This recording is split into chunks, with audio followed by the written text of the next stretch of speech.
இந்த கடல்ல ஒரு நாரை தெரியுமா? நாரை தெரியும், கொக்குன்னு வச்சுக்கோ. அந்த கொக்கு என்ன செய்யுது? கடல் தண்ணியை தன்னுடைய வாயில் ஒழியுது. கடல் கரையில கொண்டு போகுது. கடல்ல போய் தண்ணி ஒழியுது, கரையில வந்து போகுது. இப்படியே போய்கிட்டே இருக்கு.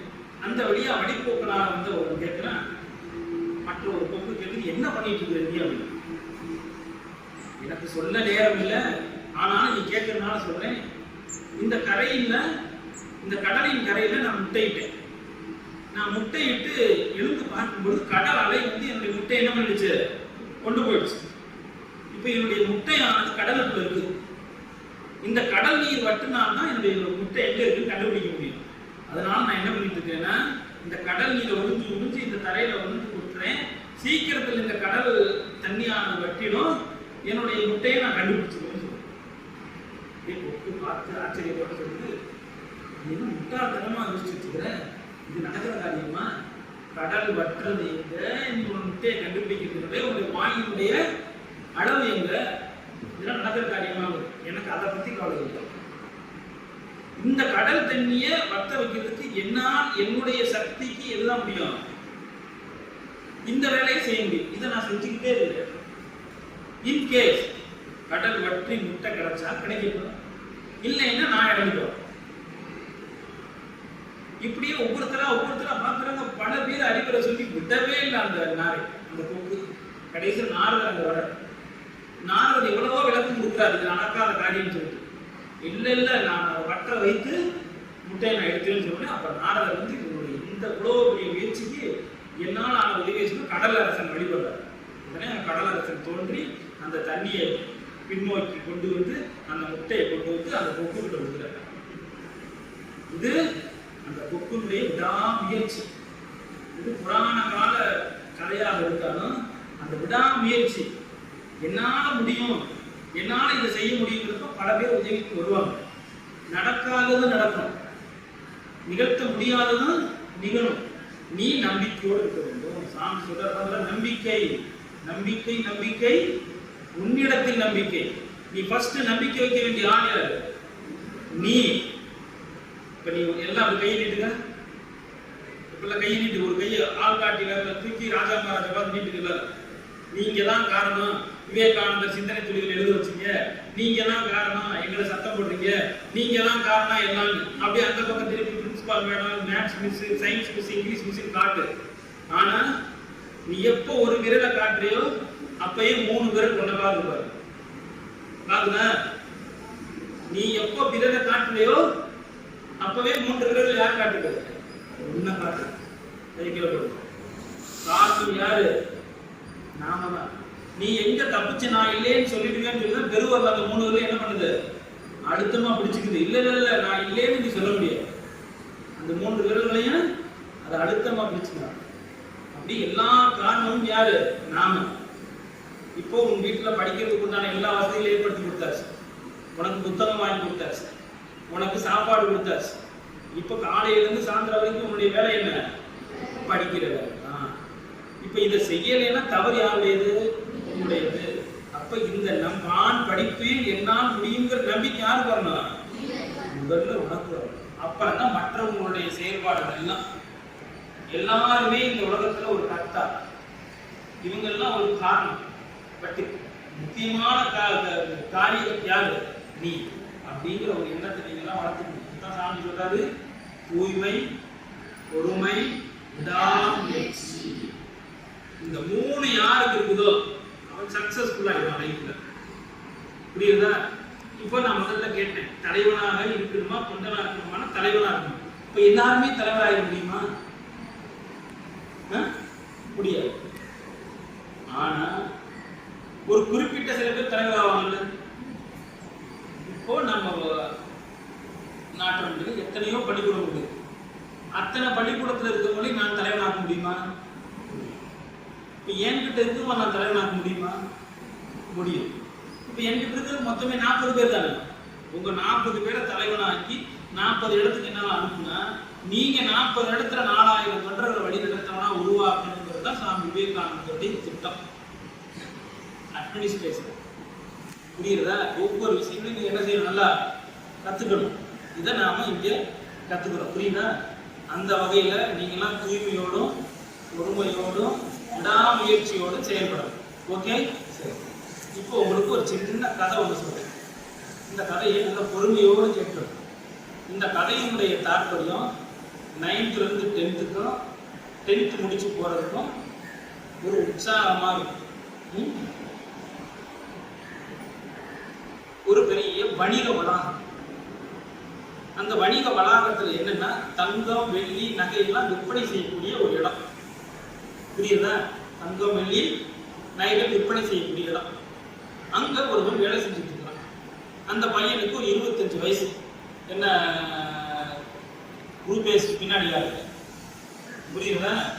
என்ன கவனிக்கணும், எப்பயுமே நிமிர்ந்து உட்காருங்க. அப்போ வியாபாரத்துக்காக அந்த பையன் என்ன பண்றான், இந்த நகைகளை எல்லாம் எடுத்துக்கிட்டு வெளிநாடுகளுக்கு வியாபாரத்துக்கு கொண்டு போறதுதான் அவனுடைய வேலை.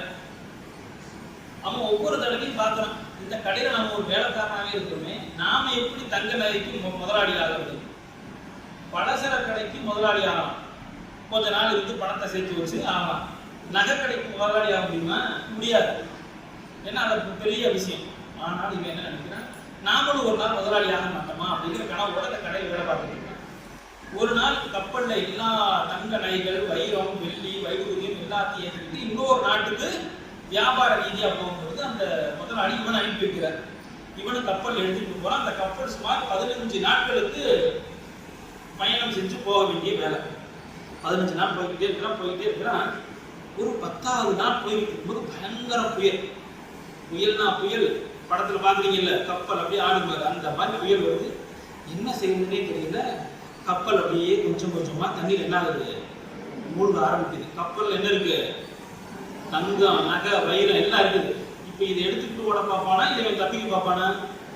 தப்பிக்க பார்ப்பான். ஏன்னா இதை வச்சு ஒரு பிரயோஜனம் இல்லை.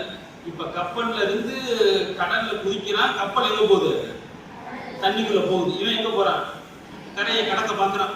அதையும் பார்த்துக்கிட்டே நீச்சல் அடிக்கிறான். கப்பல் இருக்கிற பொருள் என்ன ஆகுது, கரைஞ்சு போயிட்டு இவன் அப்படியே வந்து கரைக்கு வந்துடுறான். கரையில வந்து அப்படியே படுத்து கிடக்கிறான். அது ஒரு தீவு.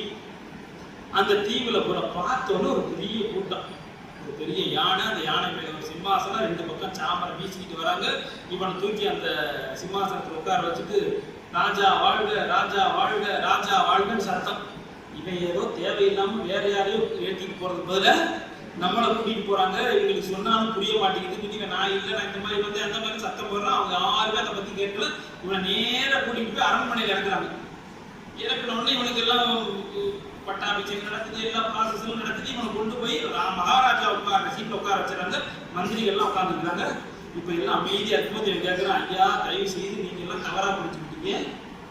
நான் நீதி நினைக்கிற மாதிரியான ஆளு இல்லை.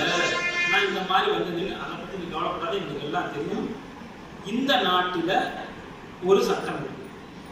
என்னன்னா, இந்த நாட்டுக்கு சம்பந்தம் இல்லாத ஒரு நபர் உள்ள நுழையிற ஒரு நபரை இந்த நாட்டுக்கு 2 ஆண்டுகள் என்ன வாக்கிடுவாங்க, மகாராஜா வாக்குவாங்க. 2 ஆண்டுகளும் நீ என்ன சொல்றியோ அந்த நாடு கேட்கும். என்னது, நீ என்ன சொல்றியோ அப்படியே இந்த நாடு கேட்கும். மந்திரிகள் அனைவரும் சொல் பேச்சு கேட்பாங்க, மக்கள் அனைவரும் சொல் பேச்சு கேட்பாங்க. நீ வெட்டுனா வெட்டுவாங்க, நீ குத்துனா குத்துவாங்க, நீ தான் ராஜா. இதுல எந்த சந்தேகம் இல்லைன்னு சொல்லி மந்திரி சொல்றாரு. அவனுக்கு ஒரே ஆச்சரியம். நைட்டு போய் உட்கார்னா அந்த புறத்துல ஒரே சாப்பாடு இருக்கு, எல்லாம் பொற்கிண்ணத்துல உணவுகள், அப்படியே பஞ்சு மெத்தியில படுக்க. இவனுக்கு நைட் கனவா இது நினைவான்னு தெரியல, இல்லையெல்லாம் பாத்துக்கிறான். அப்புறம் காலையில விடியுது. இவனுக்கு ஒரு சந்தேகம் வந்துருச்சு. என்ன சந்தேகம் இருக்கு, யாரா சொல்ல பார்க்கலாம், என்ன ஆவான்னு பாத்தியா? அதே மாதிரி அவனுக்கு ஒரு சந்தேகம் வந்துருச்சு. உடனே இவன் அந்த மந்திரியை கூப்பிட்டு கேட்கிறான், ஐயா என்ன சரி 2 வருஷம் கழிச்சு என்ன பண்ணுவீங்க, அதை பத்தி 2 வருஷம் கழிச்சு பாத்துக்கலாம் அப்படிங்கிறாரு. இல்ல இல்ல இல்ல, நீங்க இப்பயே சொல்லுங்க, இல்லைன்னா எனக்கு தூக்கம் வராது அப்படிங்கிற. உடனே அவன் சொல்றான், 2 வருஷம் கழிச்சு உங்களை பக்கத்துல இருக்கிற காட்டுல கொண்டு போய் விட்டுருவோம். அந்த காட்டுல சிங்கம், புலி எல்லாம் இருக்கும். அது என்ன செய்யும் நீங்களே புரிஞ்சுக்கோங்க. அட பாவிகளா, நான் பாட்டுக்கு எங்க ஊர்லயே அது இருந்திருக்கேன், என்ன இங்க கூட்டிட்டு வந்து இப்படி பண்றீங்கன்னா இனிமே ஒண்ணும் பண்ண முடியாது. நான் உங்களுக்கு ஒரு ஐடியா கொடுக்குறேங்கிறார். நம்ம ஊர் மந்திரி இல்லையா, நாங்களே எல்லாத்தையும் பார்த்துக்கிறோம், நீங்க ஒன்றும் கவலைப்படாது. 2 வருஷம் ஆனந்தமா இருங்க, எல்லா சாப்பாடு கிடைக்கும், நீங்க சொல்றபடி எல்லாம் நடக்கும், ஜாலியா இருங்க. அப்புறம் 2 வருஷம் கழிச்சு விதியே வினையேன்னு அங்க போக வேண்டியதான் நீங்க அப்படிங்கிறான். அப்படின்னு சொல்லிட்டு சரி போய் படுத்துறான். அப்புறம் மறுநாள் முடியுது. இவன் எல்லா மந்திரிகளையும் கூப்பிட்டு நான் இங்க வந்தது இந்த நாட்டினுடைய சட்டத்திட்டம் எல்லாத்தையும் நான் கேட்டேன். இப்ப இந்த 2 வருஷம் நீங்க நான் பேசுறேன் ஏன் பேசுறேன் கேட்பீங்க. ஆமா, அதுல எந்த சந்தேகம் இல்லைங்க. 8 மந்திரிகள் இருக்கிறாங்க. 8 மந்திரிகளையும் பிரிச்சு ஆளுக்கு ஒரு துறையை வழங்குறாங்க. விவசாயம், பொருளாதாரம் எல்லாம் பிரிச்சு இங்க இருக்கக்கூடிய சில மக்களை அந்த காட்டுக்கு போய் அனுப்பணும். அங்க அந்த காட்டை அடிச்சு விவசாயத்துக்கு தயார் பண்ணணும். இந்த மாதிரி எல்லா திட்டங்களும் போட்டு ஒரு நாள் கூட அவன் தூங்கல. இரவு ஒரு 4 மணி நேரம் தூங்கினான்னா மீத 20 மணி நேரம் என்ன பண்றான், வேலை பார்க்கறான். ஒர்க் பண்ணிட்டே இருக்கிறான். யார் போகணும், யார் அங்கே என்ன பண்ணணும், யார் வீடு கட்டணும், இந்த குரூப்ல எந்த பகுதியை சேர்ந்த மக்கள் அங்கே போகணும்னு சொல்லி இப்படியே ஒர்க் அவுட் பண்ணி 2 வருஷம் முடியும் பொழுது இவன் எந்த காட்டுக்கு போகணுமோ அந்த காட்டை என்ன உருவாக்கிட்டான், ஒரு நாட்டை உருவாக்கிட்டான். இப்ப அந்த காட்டுக்கு யார் ராஜா? சட்டப்பறையால் நம்மால் எங்க போகணும், அங்க போனோம்னு இவன் ராஜா ஆகிட்டான். பயங்கர புத்திசாலித்தனம். இதுக்கு முன்னாடி இந்த ராஜாக்கள் என்ன பண்ணாங்க, அந்த சுகபோகத்தை அனுபவிச்சுட்டு ராஜாங்கிற ஜாலியை எல்லாம் பயன்படுத்தி கொண்டு கடைசியில் என்ன ஆயிட்டாங்க, அப்படியே போய் காட்டுக்கு போய் என்ன ஆயிட்டாங்க, சமாதி ஆயிட்டாங்க. ஆனா இவன் புத்திசாலித்தனத்தோட நடந்து கொண்டதுனால எங்க போயிட்டான், அந்த காட்டுக்கே ராஜாவாகிறான். அந்த காட்டை என்ன பண்றான், பசுமையாக்கலாம். இப்ப அதேதான் பொருள். இப்ப 9th 10th 2 வருஷம் சரியா. இப்ப எல்லாருக்கும் அருமையான வகுப்பு, அருமையான எல்லா சூழ்நிலை இது எல்லாம் இருக்குது. இப்ப எல்லாம் நாங்க கொடுத்துட்டோம். உங்க அப்பா அம்மா சாப்பாடு கொடுத்துட்டாங்க, போக்குவரத்து பஸ் கொடுத்தாச்சு, உங்களுக்கு எல்லா விதமான வசதிகளையும் ஏற்படுத்தி கொடுத்தாச்சு. இந்த வசதியை மட்டும் பயன்படுத்திக்கிட்டு நீங்க அப்படியே ஆனந்தமா இருந்தாங்கன்னா அவங்க எல்லாம் 2 வருஷம் கழிச்சு எங்க போகணும், நாட்டுக்கு தான் போகணும். இந்த 2 வருஷமும் காலையிலிருந்து சாயந்தரம் வரைக்கும் நான் உழைக்க தயாராக இருக்கிறேன். நான் திட்டமிட்டு செயல்பட தயாராக இருக்கிறேன். சாமிஜி சொல்றதெல்லாம் அப்படியே கடைபிடிக்க முயற்சி செய்கிறேன். என்னது, முயற்சி செய்தாலே போதும். உங்க ஆசிரியர்கள் சொல்றதெல்லாம் நான் கேட்பேன். மேக்ஸ் மிஸ்ஸை பார்த்தா பிடிக்கல, இங்கிலீஷ் மிஸ்ஸை பார்த்தா பிடிக்கலங்கிற பாயிண்ட் எல்லாம் நான் விட்டுட்டு என்ன பண்ணுவேன், யார் எந்த துறையில எனக்கு சொல்லிக் கொடுத்தாலும் நான் உற்சாகத்தோடு படிப்பேன். படிச்சா 10th முடிச்ச உடனே என்ன உங்களுக்கு காத்துட்டு இருக்கோம், பசுமையான நகரம் காத்துட்டு இருக்கிறோம். இல்லைன்னா பசுமையான நரகம் காத்துட்டு இருக்கோம். இப்போ பசுமையான நகரத்துக்கு போகணுமா, பசுமையான நரகத்துக்கு போகணுமா? நகரத்துக்கு போகணும்னா நீங்க இங்க 2 வருஷம் என்ன பண்ணணும், நல்லா படிக்கணும், ஒழுக்கமுள்ள மாணவர்களா இருக்கணும். அதே போல தாய் தந்தையருக்கு வீட்டுல என்ன செய்யணும், உதவி செய்யணும். இப்ப யாராவது போய் வீட்டுல சமைக்கிற வேலைக்கு உதவி செய்றீங்க, எல்லாம் செய்ய ஆரம்பிச்சிட்டீங்களா? இதெல்லாம் செய்யணும். புரியுதா? இப்போ இந்த 2 வருஷம் உங்க கையில இருக்கு. 10th பொறுத்தவரை இன்னும் 1 வருஷம் தான் இருக்கு. ஏற்கனவே 1 வருஷம் எல்லாம் ஜாலியா இருந்து நல்லா கழிச்சிட்டீங்க இல்லையா? இன்னும் இருக்கிற 1 ஆண்டு காலம் என்ன பண்ணணும், படிக்கணும். சரிதானே?